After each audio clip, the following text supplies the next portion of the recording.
जब कोई गारमेंट को सिलाई किया जाता है और उस सिलाई के जगह पे थोड़ा-सा खींचने के बाद और वो सिलाई फिसल जा रहा है, वहाँ कपड़ा फिसल जा रहा है, तो इसको कहते हैं सीम स्लिपेज। जी हाँ, सीम स्लिपेज कहते हैं। आइए इस वीडियो के माध्यम से हम जानते हैं कि सीम स्लिपेज क्यों होता है, कौन-कौन सा फैक्टर है जिसके कारण सीम स्लिपेज होता है और इसका सॉल्यूशन क्या है। नमस्कार, मैं जितेंद्र शर्मा, आप देख रहे हैं शर्मा टेक्सटाइल ज्ञान।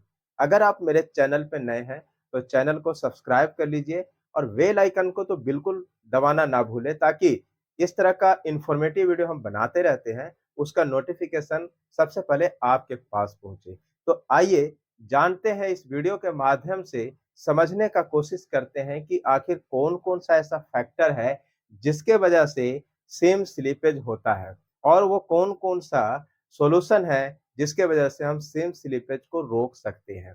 तो सबसे पहले हम जानते हैं फैब्रिक के कंस्ट्रक्शन। अगर फैब्रिक का कंस्ट्रक्शन काफ़ी स्लीपेज वाला है, यानी ट्विल डिज़ाइन है, सैटिन डिज़ाइन है, हेरिंगबोन डिज़ाइन है या उसके वार्प का धागा पतला है और वेफ्ट का धागा मोटा है, तो भी इसमें एक तरफ मतलब वार्प के तरफ सेम स्लीपेज होने का चांस ज़्यादा रहता है। दूसरा फैक्टर है दूसरा फैक्टर है फैब्रिक के धागे का कंपोजिशन, यानी कि वार्प के धागे का अगर कंपोजिशन पॉलिस्टर है और वेफ्ट का धागे का कंपोजिशन अगर कॉटन है, तो भी इसमें सेम स्लीपेज होने का चांस ज़्यादा होता है। और तीसरा फैक्टर है कि फैब्रिक काफ़ी कॉम्पैक्ट ना हो करके फैब्रिक लूज़ वीव में है, तो भी इसमें सेम स्लीपेज होने का चांस ज़्यादा रहता है।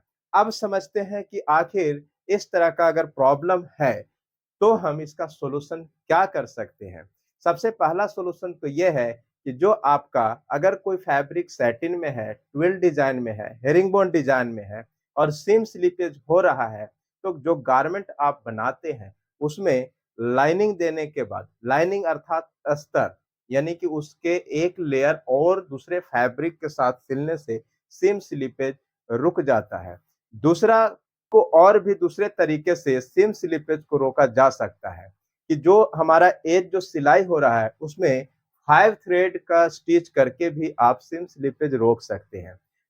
तीसरा रूल क्या है सीम स्लीपेज रोकने का कि अगर आप जिस जो स्टिच जहां पे हो रहा है उस एज को आप उसको पाइपिंग लगा करके भी सीम स्लीपेज को आसानी से रोक सकते। तीसरा, अगर आपकी कंस्ट्रक्शन में अगर मान लिया जाए कि जो वार्प का धागा है वो पतला है और वेफ्ट का धागा अगर मोटा है, तो इसमें सीम स्लिपेज होने का चांस रहता है। तो इस स्थिति में आप क्या कर सकते हैं, उसके एक तो लाइनिंग लगाने का प्रोसेस कर सकते हैं। इसको लीड और पीक दोनों कॉम्पैक्ट करके भी आप इसका सीम स्लिपेज रोक सकते हैं।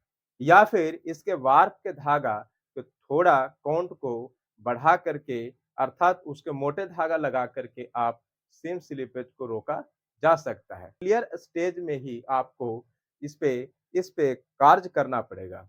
इसको अर्लीस्ट स्टेज पे ही आपको काम करना पड़ेगा।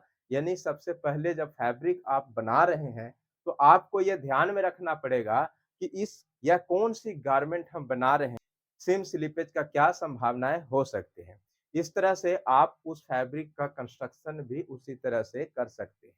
तो ये रहा दूसरा सॉल्यूशन कि अगर फैब्रिक का कंस्ट्रक्शन अगर इस तरह का हो, तो आप कैसे रोक सकते हैं।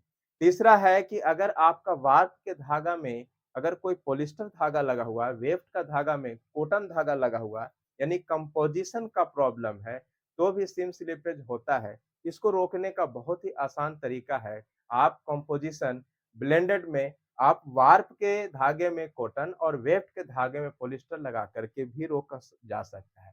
लेकिन बायर का अगर आपका डिमांड ही है कि वार्प के धागा में पॉलिस्टर और वेफ्ट के धागा में कॉटन लगाना है, तो उसके काउंट को थोड़ा हाई काउंट को लेकर के भी आप इसका रोक सकते हैं। अगर लूज़ भी फैब्रिक है तो भी सीम स्लिपेज होने का चांस ज़्यादा रहता है, तो इसमें आप रीड और पिक बढ़ा करके सीम स्लिपेज को रोका जा सकता है।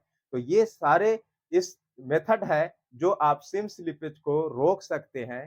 तो इस तरह से आप इस वीडियो से कुछ न कुछ तो आप सीखे होंगे। तो मिलते हैं इसी तरह से नए इन्फॉर्मेटिव वीडियो के साथ। तब तक के लिए जय हिंद, जय भारत, वंदे मातरम।